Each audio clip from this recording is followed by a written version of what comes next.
मुझे चिलिका रही खोर्धा जिले में यार गोटे विस्तीर्ण बेलाभूमि रही जो कि मत्स्यजीवी मैंने यहाँ पर निर्भर करते से अर्थनीतिर विकास गोटे बहुत बड़ सोर्स तो यार विकास मत्स्यजीवी मान उन्नति विभाग तरफ कौन पदक्षेप देखु आज जो मेलार मुख्य उद्देश्य अच्छी मत्स्य प्राणी संपद विभाग जो मेला आज खोर्धा ठारे जिला स्तरीय आयोजन कराशार 30 जाक जिले में उद्देश्य हूँ किपर भाव में जो मुख्यमंत्री विभिन्न योजना रही मुख्यमंत्री योजना को आम सरकार योजना को लोकों पाखे पहुँचेबा विशेषकर रही जो मत्स्य एवं पशुपालन विभाग आमर मत्स्य उत्पादन क्षेत्र में ओडिशा को अग्रणी करवा पशुपालन क्षेत्र जो भली जुगान्तकारी योजना कामधेनु योजना गोमाता योजना से भाई आमर रही मुख्यमंत्री मत्स्य कल्याण योजना एथिरे विभिन्न महिला वर्ग ठू आरंभ कर विभिन्न उद्योगी मानक सरकार तरफ सब्सिडी एवं पोखरी खोला ठू आरंभ कर जहाँला छाड़ा पर्यंत एवं खाद्य पर्यंत सब्सिडीर व्यवस्था कराई आपण विशेषकर जो रही चिलिका चिलिका हूँ आमर अस्मितार प्रतीक एवं एठी जो माने रही मत्स्यजीवी एठी आत्मनिर्भर करुँच जीविका रोजगार को बढ़ावा सरकार विभिन्न उद्यम करुँच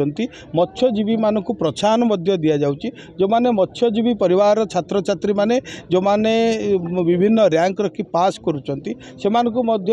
10,000 15,000 20,000 टंका एभली स्लाब करी प्रोत्साहन राशि व्यवस्था रही मत्स्यजीवी मानक ये जालर व्यवस्था डंगा आम सब्सिडी दौचे एवं एठी विभिन्न प्रकार सुजोग मत्स्यजीवी करा एवं निश्चित भाव में आगामी दिन में ओडिशा एक स्वावलंबी मत्स्य उत्पादन निश्चित करियो। आपन गोरक्षा कथा कहते खोर्धा जिले में इलिगाल ट्राफिकिंग एटा गोटे जोरसोर भाव चली रास्ता गाई प्रतिदिन दुर्घटना मृत्यु या स्वतंत्र फोकस रही निश्चित भाव में वर्तमान मुख्यमंत्री निर्देश दे सारी ओडिशा रे गोवंशर वृद्धि गोवंशर सुरक्षा पाई आम स्वतंत्र योजना करुचु मुख्यमंत्री निर्देश क्रमे उपमुख्यमंत्री चेयरमैनशिप वर्तमान गोटे कमिटी करा जायछि आगामी दिन में जोटा कि आम रहिले गोमाता योजना आमर रही आगामी दिन में किपरि भाव में गोमाता सुरक्षा हो पार रक्षणाबेक्षण हो पार रोग निराकरण हो पार एवं रास्ता घाट में जो गोमाता एक्सीडेंट हो पशु मानकर किपरि आम चिकित्सा दे पार